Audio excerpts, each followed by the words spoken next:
All right, everybody. That is my best Jordan impression. I wonder if I fooled some people there. Zach, today it's just Zach and I running the crew or running the pod.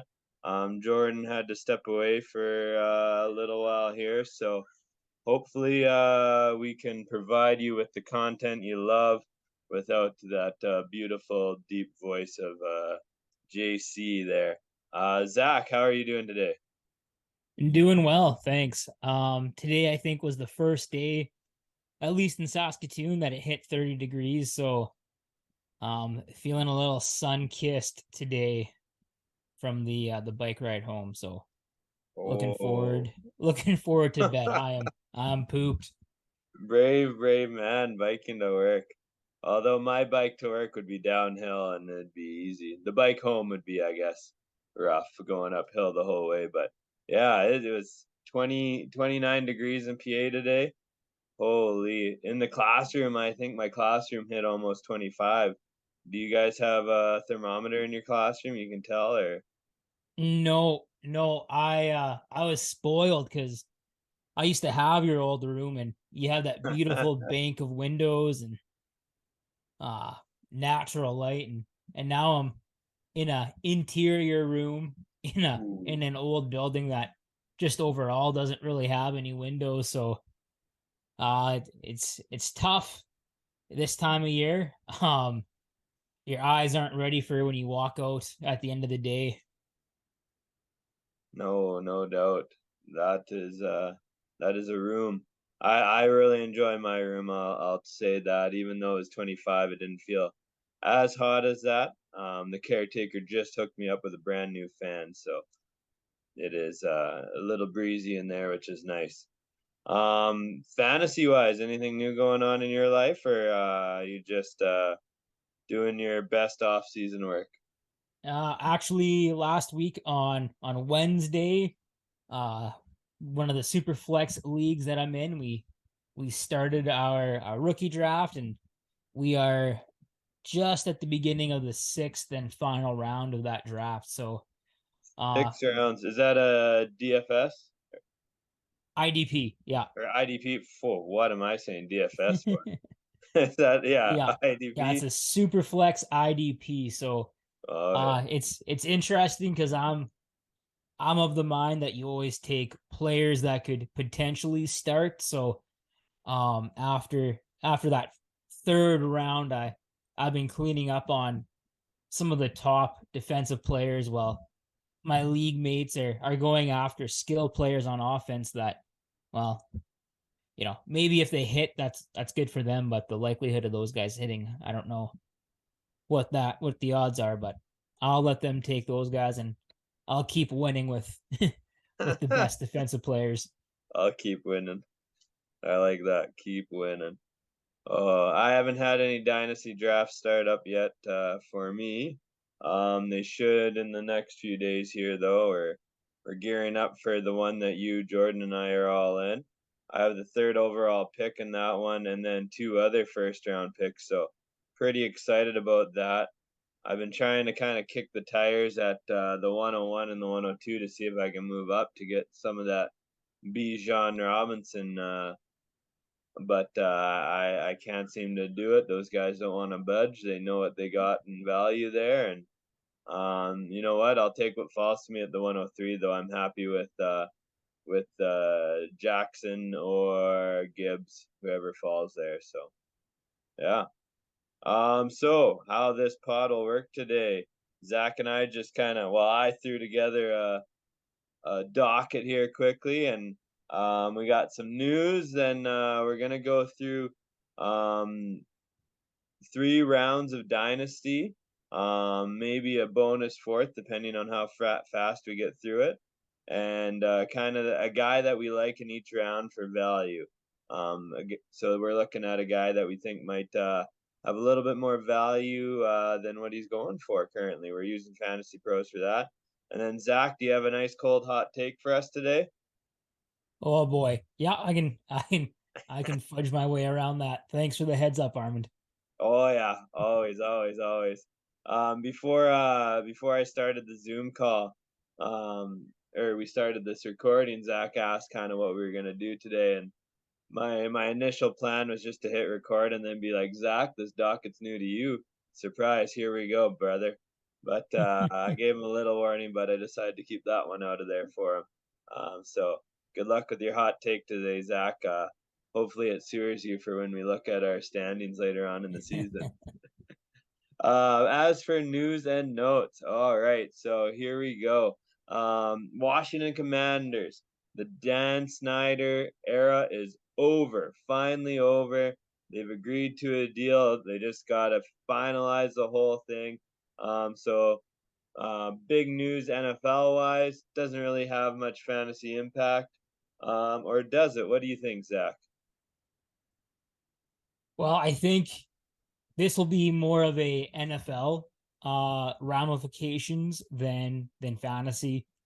Um, Everything that we've heard over the past number of years is um, the team and the facility has kind of been a bit of a laughing stock around the league and the industry. So I'm sure with new ownership that'll get cleaned up. But I can't think of really any meaningful changes that it'll make for fantasy. Yeah, I agree. Like it's not like there's gonna be new players coming in right away. It'll probably be a gradual change to Washington being a better team, and then maybe one day you draft Washington players in Dynasty, or you're not afraid to pick them up as much. But yeah, not a huge deal. The next one is NFL schedule release came out. All the teams are coming up with their creative ways to release the schedule. I have to admit I've only seen the Tennessee Titans one where they decided to copy and paste the getting my girlfriend to name the NFL team's logos.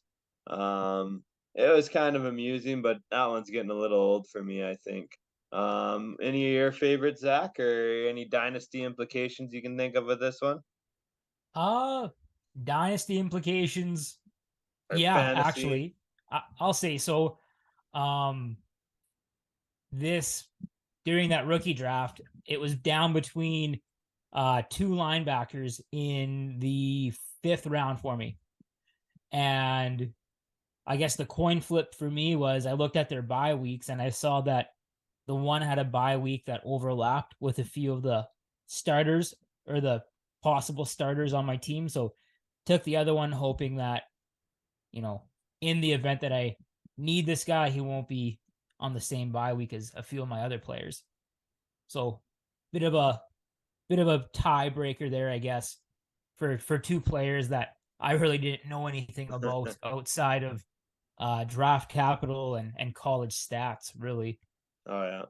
So yeah, it can Um, help you a little bit short term, eh? But not long term, right? Like you think about it, it's not going to change too much about a guy's fantasy output if he's a stud, but I guess more those role players, eh? It kind of helps you look at strength of schedule there, eh? and I think especially right now, if you're looking to acquire a player, maybe um earlier this spring I was looking to acquire a backup quarterback for that league that the three of us are in. And at the time we didn't know the schedule, but if I was making that trade now for a competent backup quarterback, I'd damn well make sure that he doesn't have the same bye week as my current starter because at that point, really, what's the point? Yeah, no doubt. That is wise advice coming from Zach Strong there. I like it. All right. And then the last little piece of news is mini camps are starting up this week. Um, what can we really take out of mini camps watching them here? Is there really anything dynasty or fantasy that can help us make our decisions more easily in the coming season or in the off season here and maybe key us in on some trades to do or what? Because my thoughts on them is you can't hold a lot on them, but maybe you just happen to find a little bit of a nugget that can help you get a bit of an advantage in a trade. But there's not a whole lot that I think can really help you in these mini camps. Yeah, I think the big takeaway out of mini camps would be just your players or just the studs that would be drafted in, the first 5, 6 rounds of a redraft league staying healthy. The last thing you want is a first round running back in this year's draft to go out and get hurt in May and June, even before training camp. So just everybody staying healthy. But it's funny that you mentioned rookie minicamp. In that draft that I was telling you about, I took Sam Laporta at the end of the second round, tight end for the Detroit Lions. And yesterday, he had some glowing reviews out of minicamp. And I think over the course of yesterday, I received 2 trade offers from different owners. um, and the one guy, he took Michael Mayer, I think, Oh yeah. earlier in the second. So maybe some buyer's remorse already. So who Wow. knows? Yeah, that's really interesting, like it's amazing how it can change certain guys in your league's perspective.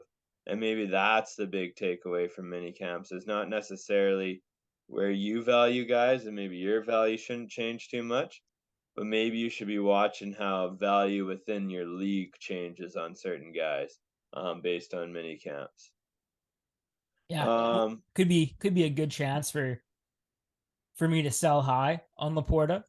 yeah. I chose not to, but um, could have been a good chance. Like had somebody offered me a first round draft pick in next year's rookie draft for a guy that I just drafted at 208, like that's a pretty easy flip, right? Yeah. Oh, that would be a very agreeable flip right there. So yeah, take advantage of guys buying in on the hype maybe during minicamp here. Do that, guys. Do that. All right. So I have one more little bonus thing, my proposed trade here. I want to see what Zach thinks of it, and I thought we could put it on the pod here, and maybe we can get some feedback too if you're listening. Reply on our socials, hit us up, see what you think, see what you would change to make it more even if you think it's uneven, and let us know. Because you know what, I can always use the advice too, even though we got a pod here. We don't always have the best ideas necessarily. We have our own ideas that we think are good, and you know what? Let's hit her up. All right, so my proposed trade is it's a 16 team league, huge league, super flex, and best ball. My team was in a win now mode. They're starting to age, so I'm kind of wanting to sell the farm a little bit, sell my aging stars to get a little bit of younger assets and hopefully do a little mini reset here. Um, and maybe already contend this year. So with that in mind, I might already be asking too much, but who knows? I am proposing to trade away Derrick Henry, Devonte Adams, and Tyler Lockett. So all 3 older guys, right? But still producing for the 102, Devonte Smith and Mark Andrews. And this league is also a tight end premium. They get an extra 0.5 every reception. I'll let Zach digest that for a few seconds and then we'll hear what he has to say. I definitely get younger with that. I'd be looking at getting either Bijan or Anthony Richardson with that 102 if I was able to get it away from the guy. Yeah, it's pretty interesting trade. I think if you can get that other owner to bite, I think that's a really good trade for you because I think we all know kind of the cliff that exists for aging running backs and King Henry, even though he's the king, he's getting near that cliff, I would have to think. Yeah. Um and in that super flex that I'm in that we're drafting right now, Bijan went 103. It went Anthony Richardson, Bryce Young, and then Bijan. So those the two guys that went before, or the two owners that went before Bijan. They're both in QB needy positions where they need a second quarterback, but seeing a guy that I think most people would feel very confident taking as the 101 in most situations, got 103, really got the group chat going and really got negotiations and a bidding war going. So I think if you're able to take advantage of that trade, that would be a great move for you.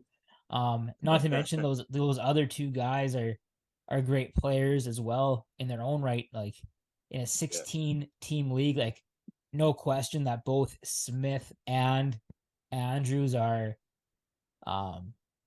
number one, like a number one receiver and a number one tight end. So that's a really good deal for you, I think. And just to make it a little bit more interesting, what's your quarterback situation like? I got Lamar Jackson and Kenny Pickett, and then underneath that I got like Brissett and Huntley. Yeah, so you could probably do with an upgrade, I would say, over Pickett with Richardson. I don't know if Stroud or Young necessarily represent a huge upgrade over Pickett. I like Pickett. Um I think towards the back half of last season he really turned it around. So, but if you can get a guy like Richardson where there's all that potential in the world, that's a very enticing trade. Yeah, and see that's where like I think I'd be open to trading Pickett in this trade. The only thing is I think I'd be setting myself up to have to draft a QB if I did that. Oh, Um, certainly. I think yeah, if you move Pickett, then you got to go with one of the yeah, either Richardson or your next favorite. yeah. And that would be the thing is I wanted to either get Bijan or Richardson, but if I gave up Pickett, it would definitely be if Richardson was gone at the 101, be probably Stroud for me is what I would be thinking at. So yeah, very interesting. I'll let you guys know what ends up happening. I am suspecting he'll probably just hit reject and not even counter it because that has been my experience with this owner so far in this league. Um, yeah, so speaking of experience with owners, um, we don't have a dedicated sponsorship spot today. This is a horrible lead into it. But you know what? I'll give a bonus one to Bolt Supply House in PA for all your bolt needs and plus. It should be Bolt Plus Supply House now. Jordan always raves about the equipment he's gotten from there. Makes me want to go in and buy some. I just need a little bit of that vice principal money like he has. So, um, but Bolt Supply House in PA, if you're in there, go check it out. They'll hook you up with whatever you need to get the job done. All right, on to our main thing today with the Dynasty best value each round. Doing a little bit of deep dive, hoping to help you in your Dynasty drafts as they're going through right now. Hopefully, we didn't miss everyone, but like I said, my dynasties haven't even started. So here we go. Round one. Zach, who is your steal of round one? And where is he going? So the steal in my eyes of round one is Zay Flowers, and Fantasy Pros. They have him as the seventh player off the board with their rookie ADP, and that is as the fourth wide receiver off the board. Flowers was a first round pick going 22 overall to the Baltimore Ravens. He is joining a depth chart of Rashad Bateman, Odell Beckham Jr., Devin Duvernay, James Porsche, and Nelson Aguilar. Of those players on that team, only Devin Duvernay had a established role last season. I think Mark Andrews will safely continue to be the most targeted player on the offense. But after Andrews, I think the door is open for Flowers to carve out a role early on. Um, One might argue how is he going to carve out a role with Bateman and Beckham uh, Duvernay, however you feel about him, and Andrews on the team.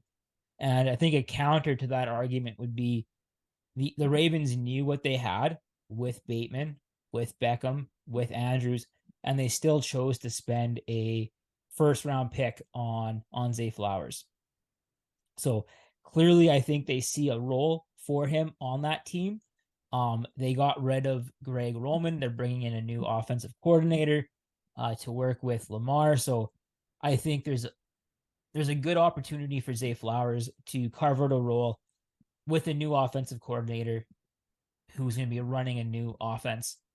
And I think where he went with that seventh overall draft pick, um, especially in single quarterback leagues, I think you're looking at a bit of a drop off for the skill position players that we usually associate with first round draft capital, being the running back and the wide receiver position.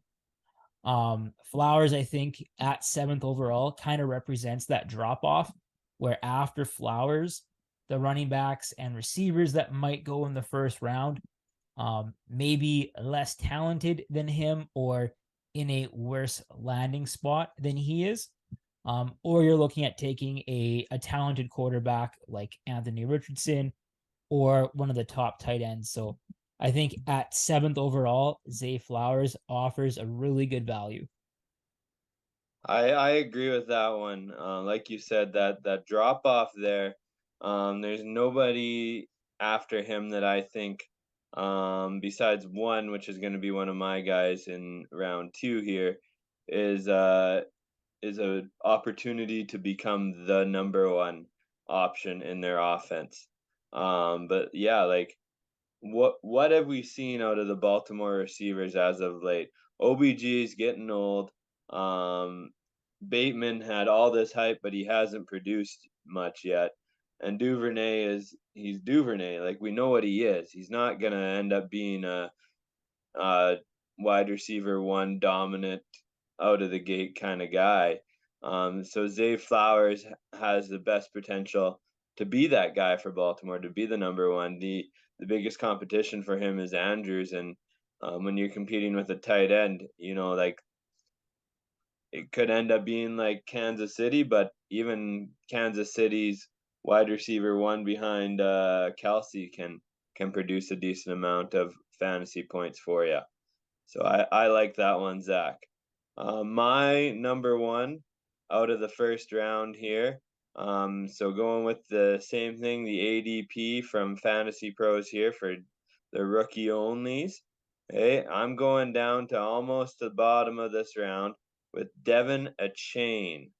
I like him a lot. He got drafted by Miami, and um, he's a speedster, man. And it was a near perfect landing spot for him with Miami. That the Josh McDaniels kind of philosophy, it seems, is fast, fast, and faster. With him having drafting Waddle, picking up Tyreek Hill, picking up Mostert, who's known as being one of the fastest running backs in the league when you put a stopwatch to him. A chain is one of the fastest running backs in the league now too, and I think the opportunities there for him to try and earn the starting role, and the guys he's battling against have Mostert has injury history. Jeff Wilson is not really known as a speedster, so he's not quite what Miami seems to like in their skilled players. So I like a chain, and I also like his pass catching prowess as well. Just a perfect landing spot for him. He might end up just a third down specialist, but he could also end up being the next like Eckler is what I would say out of this one. And he's not quite as solid as Eckler, but the kind of guy who comes in with that third down capability, and everyone thinks he's just going to be that specialist, and puts up huge fantasy numbers for everyone through both the ground and air, even though he doesn't dominate the one of them specifically. That's I feel like the both of these picks are just very reflective of our current dynasty strategies. I'm much more a wide receiver guy, and you're very much more a running back guy. Um, Devin Chain, very interesting. He's certainly somebody that I think will be getting a lot of buzz or a lot of interest towards the end of the first round. The two things I guess that really give me pause with him would be number one, and then I guess you could probably speak to number one more than I could. There, every time I log into Twitter, there's still that buzz of Dalvin Cook either getting traded or cut, and a popular landing spot that I see pop up is the Dolphins. And I think if that were to happen, that would, in my mind at least, really torpedo um his year one fantasy outlook. And the second thing that gives me pause with him is last year and the year before, I think those running backs that sneak into the end of uh first round in the rookie drafts, they're quite tumultuous. Guys really don't pan out sometimes. Um there's guys like Spiller for the Chargers was getting some first round love. Cook last year with the Bills was getting some first round love. Mm-hmm. These guys, if they're not going early on in rookie drafts, guys like Robinson this year, Gibbs, Hall last year, Williams the year prior, if they're not getting that kind of love, I don't think they have the likelihood of panning out. Whereas a back of the first round wide receiver has a more more likelihood, I would say, to pan out. Well, and that's definitely the benefit of going wide receiver too, is the fact that sometimes they take a little bit of time and they get more of those opportunities. They can see the field a little bit more than a RB that, a team might just want to have one guy out on the field in RB, but they have three wide receivers, right? So Mm-hmm. one injury can put a guy from being the fourth wide receiver not on the field to the third, who's on the field and getting targets, and he sees the field just as much as wide receiver one on that team, and then he can start to show his stuff. So I think you're right in that regard. And I just really like the match between the Dolphins and then the speed that he has. So yeah. Um. All right, Zach, what is your round two best value rookie pick here? So I feel like this one needs a bit of a disclaimer. Fantasy pros, they must love this guy. He was considerably higher in their ADP than I expected. Um, but I went with, or nonetheless, I went with Josh Downs, pardon me, who they had at an ADP of 14th overall. So just at the very beginning of round two. And he I'm was looking at it the right now. Since you did that, Zach, he's already gone up to 13th. and he's the still presumably the wide receiver five. Um, Yep. so Josh Downs was drafted as the 79th overall player in this year's draft by the Indianapolis Colts. He joins a depth chart of Michael Pittman, Alec Pierce, Isaiah McKenzie, Ashton Dolan, and Michael Strachan. Of those players that I just mentioned, only Pittman had more than 50 receptions last year. Interestingly enough, McKenzie was brought in from Buffalo as a free agent this March. And McKenzie and Downs have a very similar athletic profile. To me, this shows that the new Indy offense wants to feature a slot wide receiver. So I think they brought in McKenzie in March, of course, not knowing how the draft was going to shake out. Seemingly comfortable with having McKenzie playing that slot role. Um, Coming out of the draft, there were some rumors that Indy tried repeatedly to move up in the third round to Lown Downs, further revealing that they really want to feature a dynamic slot player in their offense. I think the new Indy offense may be held back in the short term uh, by Anthony Richardson's development, as I think at least he'll likely be a run first type of quarterback, especially early on this season as he acclimates to the NFL game. But being a second round pick in rookie drafts, that kind of comes with the territory. We know that they would be going in the first if they were safer projections. So going in the second round, I still really like Josh Downs' upside, especially compared to some of the other receivers that are going in the second, according to Fantasy Pros. Players like Jalen Hyatt, Marvin Mims Jr., and Rashawn Rice, as well as the running backs like Spears, Miller, Bigsby, and Johnson. Out of that group, I think Downs, to me at least, has the clearest path to year one production and a sustained role. Guys like Hyatt are in a very crowded um, depth chart in New York. Mims too, very crowded. Rice, we've seen some of the wide receivers that KC drafts are hit and miss, as they seem to really fixate on speed over other attributes. And these running backs, you'll probably say one of their names here in a few minutes, and you'll give some really good reasons why we should draft them. But to me, these guys are tough to draft in the second round, as we just don't know what their future is going to look like being in crowded backfield. So I really like Josh Downs. I don't know if I love it at this price, but I would say towards the back end of the second, that's a really good place for Josh Downs. I in that 12 team IDP Superflex, I ended up trading up from 304, I think, to 301 to get him. So I was absolutely ecstatic. I loved that value for Josh Downs. All right. Yeah. Josh Downs. I've heard good things about him. There's a little bit of hype around his name as well. I haven't been a huge fan of his. He just didn't pop out on me before the draft as a great prospect.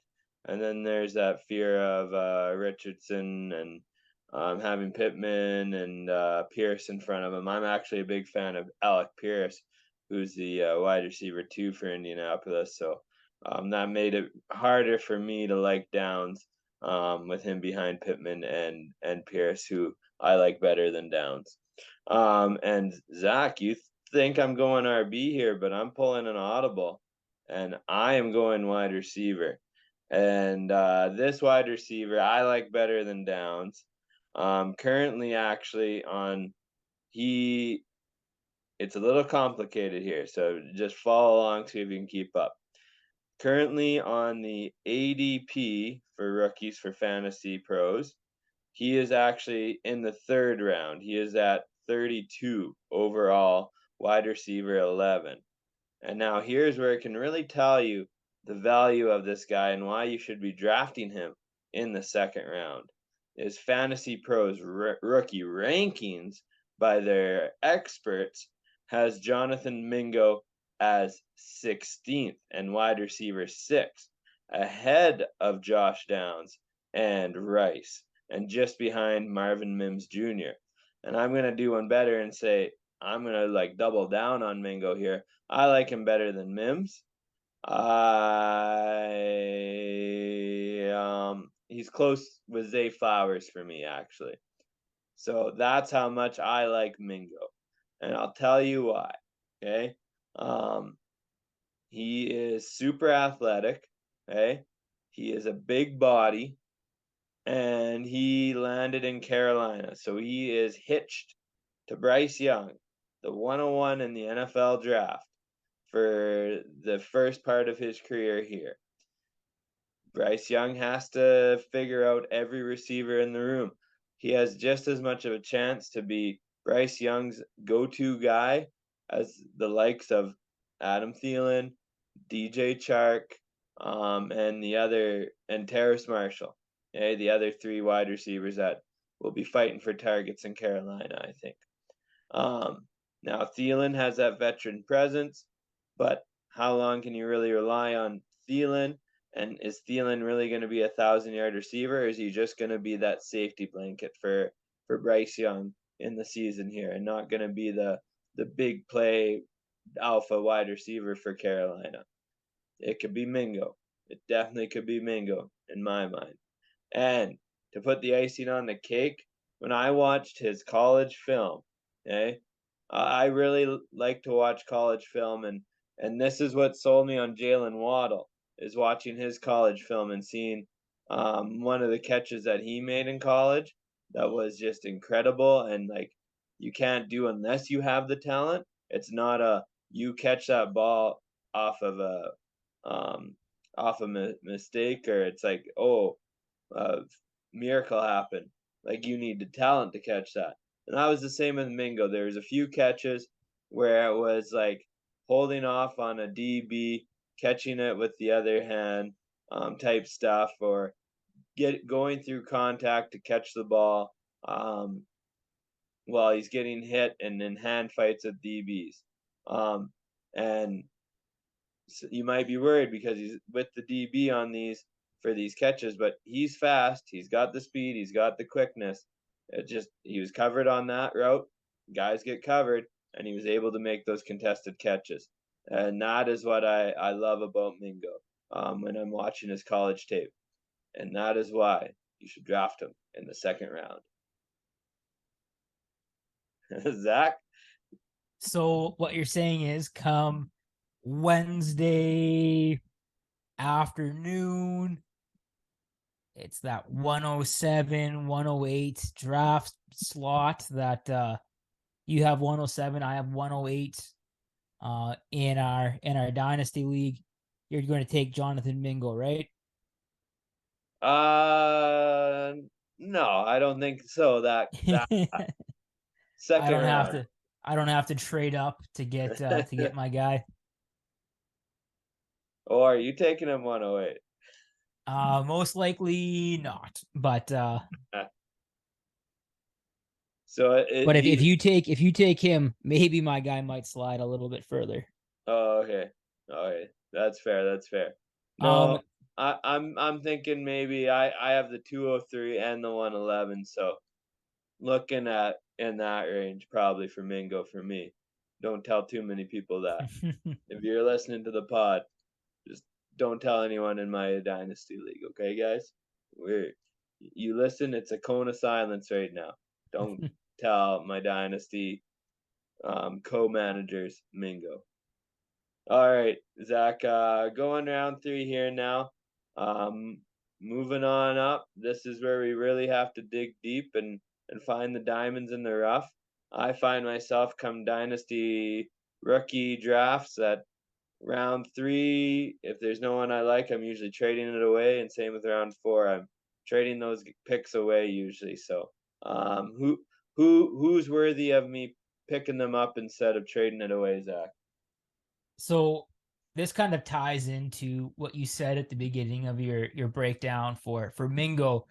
Um, I don't know how they possibly have the ADP for Mingo so low. Um, like not that I'm a Mingo stan or truther by any means. I think he's a good player, but every mock that I've seen, every mock that I have participated in, this dynasty league that we're in the middle of right now, Mingo went he went second round, like slam dunk second round in almost every um thing that I've done. And for him to go, back part of the third, I was really surprised when I saw that. Same with Jalen Reed. I was pretty surprised about that too.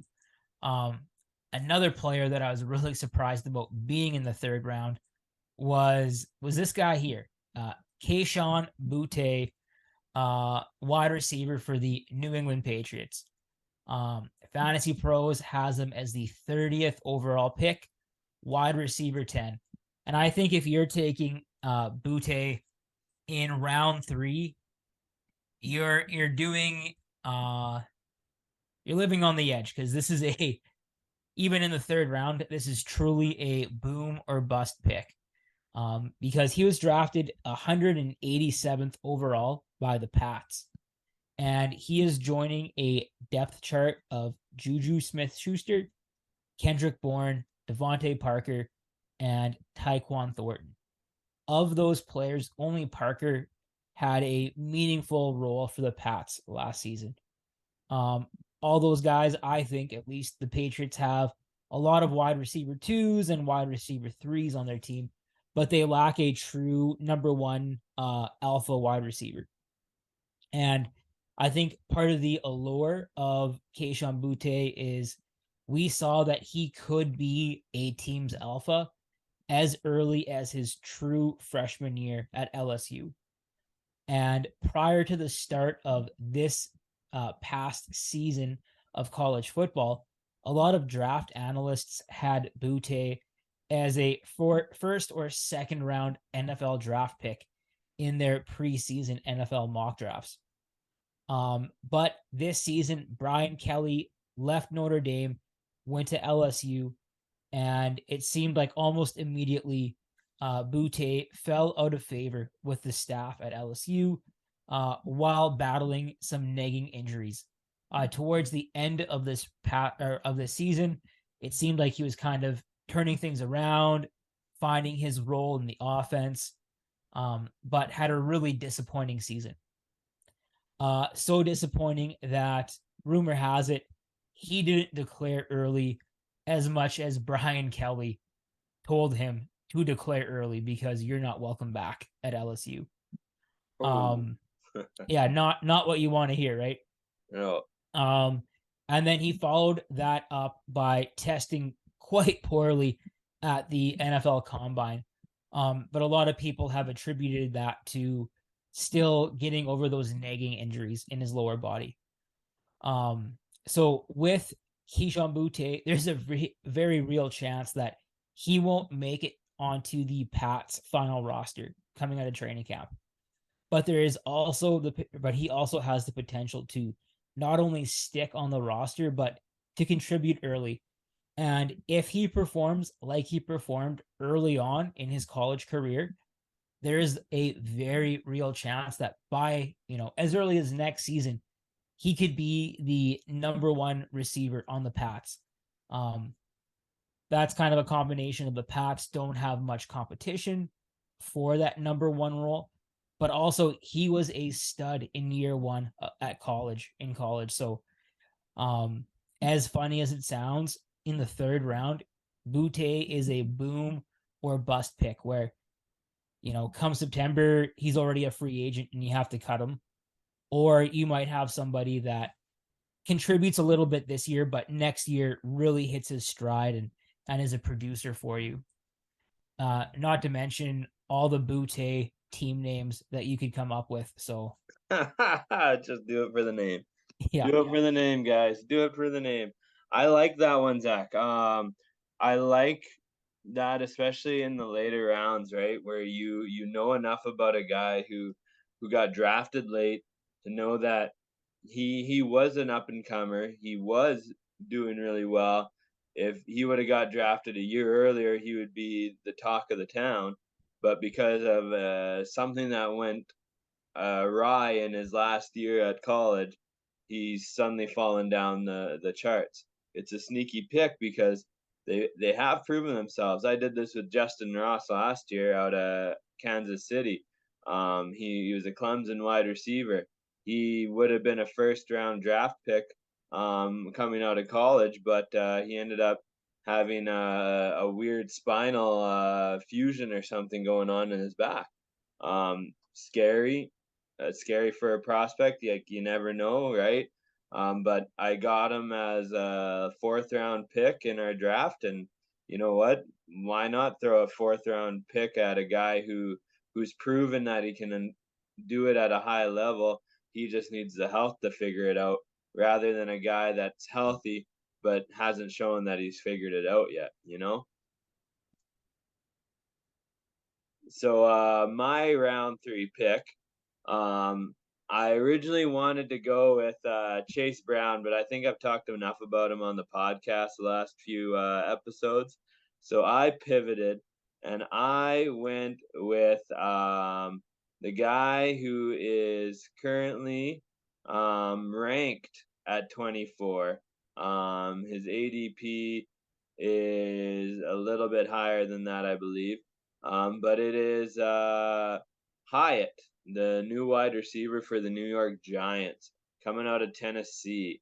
I really like him. Jalen Hyatt is a great prospect. He has the production in college. His last year there in Tennessee, put up over 1,000 yards. Um, and the New York Giants landing spot, Daniel Jones is just starting to figure it out. And to be honest, the weapons that he has, besides Saquon Barkley, don't exactly light the world on fire. And I know they got Waller now too, but he's had his own issues in the last few years. So, you know what? I like the idea of Hyatt and that he could have immediate production. And if not immediate production, it might, I think he's a safe bet to have a prosperous NFL career throughout to the next 5 years or so. That's an interesting one. I think in a similar sense to Butte, where it's kind of a boom or bust. I think I think Hyatt might be a little bit boom or bust too. Not where we have to worry about Hyatt being a cut at the end of training camp, but where a guy that really thrives running in a straight line down the field might not adjust super well to the NFL game. So he does a few things really, really well. But then once that kind of gets taken away, it'll be interesting to see what he can do. And I think if he is able to develop those uh, other parts of his game to be near where his deep threat ability is, I think he'll be a really good player, especially at his value, like you said, in the third round. Yeah. Yeah, he's not a guy that I'm reaching on, but he's a guy if he's there when my pick comes, I'm gonna pick him up. If he's not, I'll and Brown, I guess. Him and Brown. If in the third round they're there, I'll take them. If they're not, trading away the pick. That's kind of the mindset I'd have towards them. I'm not trading up trying to get them, but I'll stay pat and hopefully get them if they're there. Well, that about does it with our best value for the first 3 rounds of the Dynasty rookie drafts here. Yeah, very interesting stuff. Zach said some names that I hadn't thought too much about yet and gave some reasons for me to look into them a little bit more. So, Zach, thank you for helping me for our draft against each other here. And because my other dynasty league, I traded away all my picks going for it last year. So I'm trying to trade into the draft, but it's not working right now. Moving on. We're gonna go to the ice cold hot take. Zach, were you able to come up with one here, man? Yeah, you bet. So I think last year around this time, I was quite excited about the rookie wide receivers. And I made some kind of claim that there would be like 4 or 5 rookie wide receivers that exceeded a certain threshold for maybe it was points per game in fantasy or maybe receptions on the season. I'm not too sure. But I'm going to say this year there will be only one rookie wide receiver that breaks the top 50 in Oh, total half point PPR points this season. Last year, I believe there were 6 in the top 50. They were Jahan Dotson at 50 overall. Next was George Pickens at 37, Drake London at 36, Christian Watson at 35. Then Chris Olave at 25. And then Garrett Wilson at 19. I don't think, or rather, I think only one of this year's rookie wide receivers will be in that range at the end of this season. And I think that player is going to be your guy, wide receiver for the Minnesota Vikings, Jordan Addison. I think in a year or two, that could change dramatically. I think we could see the likes of Jackson Smith Najigba working his way in there, especially if Tyler Lockett leaves town, like I suspect he will. Even though he did recently rework his contract, I believe. A player like Zay Flowers, he could go in there, I think, in the top 50 in a year or two. Somebody like Quentin Johnson, I think, especially if in a year, maybe Allen moves on, or maybe Mike Williams moves on. A guy like Jonathan Mingo, once him and Bryce Young kind of form chemistry, they get in a groove. Next season, the year after that season, I think we can be looking at a few of these guys producing in the top 50 in fantasy points per game. But for this season, their rookie season, I only see one, especially one with a clear path as of May 15th, and that is Jordan Addison. Uh-huh. While you were saying it, I was like, I'm gonna try and see if he has a name out here. And Addison, I'm very agreeable with that one guy being Addison if it's only gonna be one. I hope you're wrong. It's exciting to see rookies get big performances and be a big part of their offenses. But we've seen such a big influx of great wide receivers coming into the league. You can't sustain that many wide receivers being in the top 50 every year from the rookie class. So it makes sense. And like you said, you pointed it out.